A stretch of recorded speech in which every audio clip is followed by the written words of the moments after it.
Assalamualaikum warahmatullahi wabarakatuh.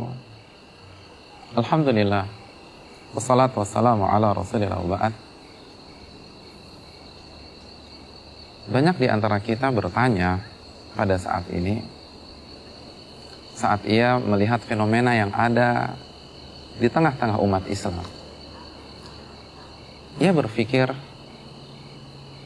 dan ia berbicara dengan dirinya atau berbicara dengan temannya, mengapa umat Islam pada saat ini berpecah belah? Mengapa umat Islam pada saat ini berkelompok-kelompok? Ini sebuah kenyataan yang tidak bisa kita pungkiri. Dan pemirsa, apabila kita termasuk orang yang memikirkan kondisi umat seperti pertanyaan di atas, maka ketahuilah bahwa kita bukanlah orang yang pertama bertanya dengan pertanyaan di atas. Sebelum kita, jauh sebelum kita, ada seorang ulama besar, tokoh karismatik, seorang sosok yang diakui oleh umat Islam di seluruh dunia, Umar bin Khattab radhiyallahu ta'ala anhu, pernah bertanya dengan pertanyaan serupa, kaifa takhtalifu hadhil ummah? Mengapa umat Islam ini berpecah belah? Sebuah pertanyaan yang lahir dari kecemburuan seorang yang beriman ketika melihat kondisi umat Islam pada saat itu. Lalu beliau bertanya kepada Abdullah bin Abbas. Apa jawab Abdullah bin Abbas? Mari kita simak jawaban Abdullah bin Abbas. Sebuah jawaban yang akan membuka mata kita sehingga kita mengetahui jawaban dari pertanyaan besar di atas.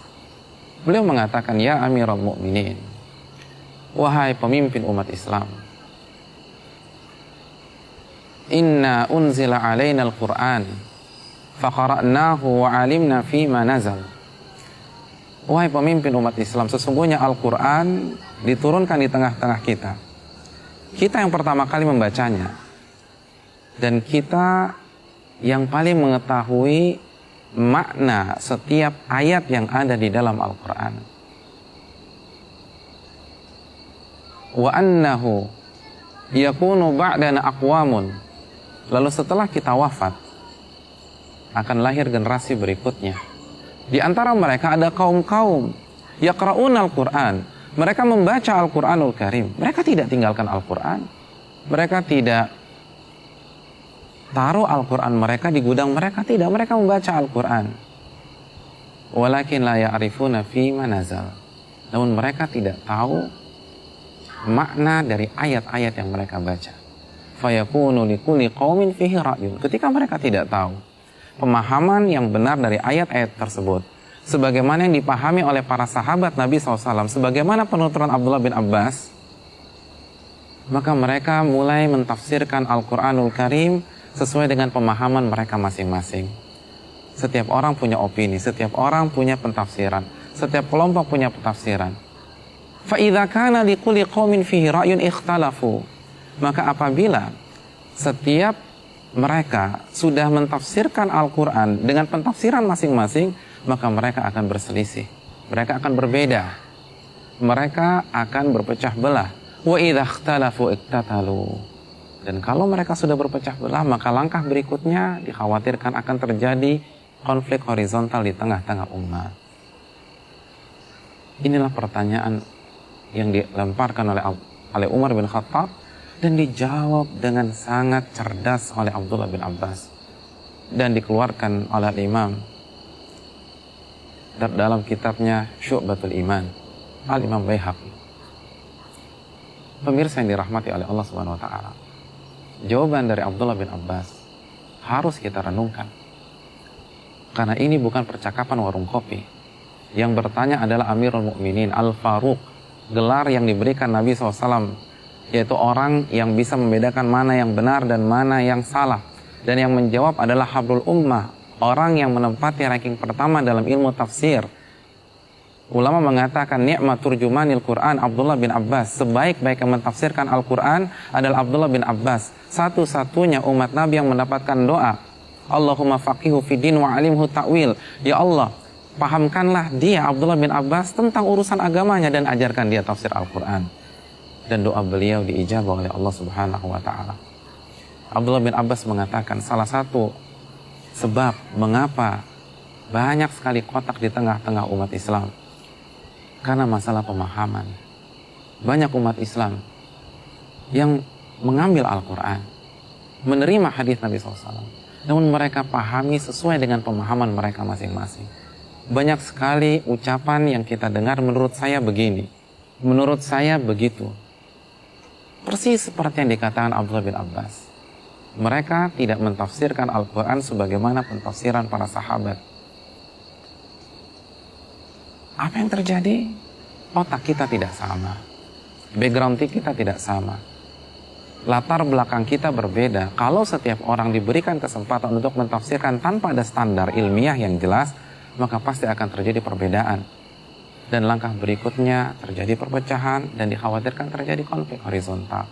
Oleh karena itu hadirin yang dirahmati oleh Allah Subhanahu wa Ta'ala, jika kita benar-benar tulus ingin umat ini bersatu, maka kembali kepada jawaban Abdullah bin Abbas. Ini adalah jawaban yang objektif, karena semua orang mengakui ilmu Umar bin Khattab dan Abdullah bin Abbas radhiyallahu ta'ala anhum ajma'in. Kembalilah kepada pemahaman dan metode beragama para sahabat yang langsung digembleng dan dibina oleh Rasulullah SAW. Mereka adalah murid-murid langsung Nabi kita tercinta Rasulullah SAW. Menggunakan pemahaman mereka itu sama saja menggunakan ilmu yang ditransfer oleh Rasulullah SAW. Oleh karena itu Allah memuji beliau dalam surat At-Taubah ayat 100. Was-sabiqunal awwalun minal muhajirin wal ansar walladzina taba'uhum bi ihsan radhiyallahu anhum wa radu'an. Dan orang-orang yang pertama kali masuk ke dalam agama Islam dari kalangan muhajirin dan ansar. Siapa muhajirin dan ansar? Para sahabat dan orang-orang yang mengikuti mereka dengan baik. Allah ridho kepada mereka dan mereka ridho kepada Allah. Oleh karena itu, ulama yang kita hormati, ulama yang kita segani dan kita akui ilmunya, Syekh Abdul Qadir Jailani rahimahullahu ta'ala pernah mengatakan dalam kitabnya Fathur Rabbani, alaikum bimadhabi salafi saleh. Wajib atas kalian mengikuti jalannya para salafus saleh. Wajib atas kalian mengikuti jalannya para sahabat. Metode para sahabat, pemahaman para sahabat yang telah mereka jabarkan secara komprehensif. Ini penjelasan para ulama kita yang kita akui bersama.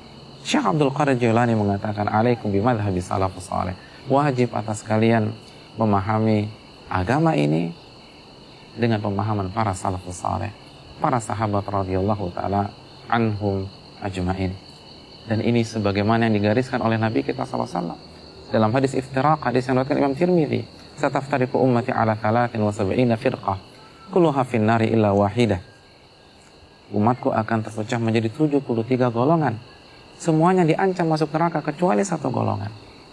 Siapa mereka? Dalam riwayat ma ana alaihi yauma wa ashabi, itu orang-orang yang mengikuti jalanku dan para sahabatku. Mengikuti jalanku dan para sahabatku. Oleh karena itu, marilah kita ambil Al-Quranul Karim dan hadis Nabi SAW. Dan marilah kita ikuti pemahaman yang digariskan oleh Allah dalam Al-Quran dan Nabi SAW dalam hadisnya. Jadi Al-Qurannya, ayatnya kita ambil, hadisnya kita pegang. Namun metode pemahamannya, jangan menggunakan pemahaman sendiri. Metode pemahamannya gunakanlah metode pemahaman yang telah direkomendasi oleh Allah dalam surat At-Taubah ayat 100 tadi. Dan apa yang digariskan oleh Nabi SAW dalam hadis Tirmidzi tadi, ma ana alaihi al-yawma wa ashabi, orang-orang yang mengikuti jalanku dan para sahabatku. Dan ini adalah wasiat emas Syekh Abdul Qadir Jailani yang sangat diakui ilmunya oleh masyarakat umat Islam. Alaikum bimadhabi salafus salih. Wajib atas kalian mengikuti metode dan jalan beragama para salafus salih, yaitu sahabat radhiyallahu ta'ala anhum. Ini yang bisa saya sampaikan. Semoga Allah memberikan taufik kepada kita untuk meniti jalan para sahabat, generasi yang langsung dicetak oleh tangan dingin Rasulullah sallallahu alaihi wasallam. Subhanakallahumma wa bihamdika asyhadu an la ilaha illa anta astaghfiruka wa atubu ilaik. Assalamualaikum warahmatullahi wabarakatuh.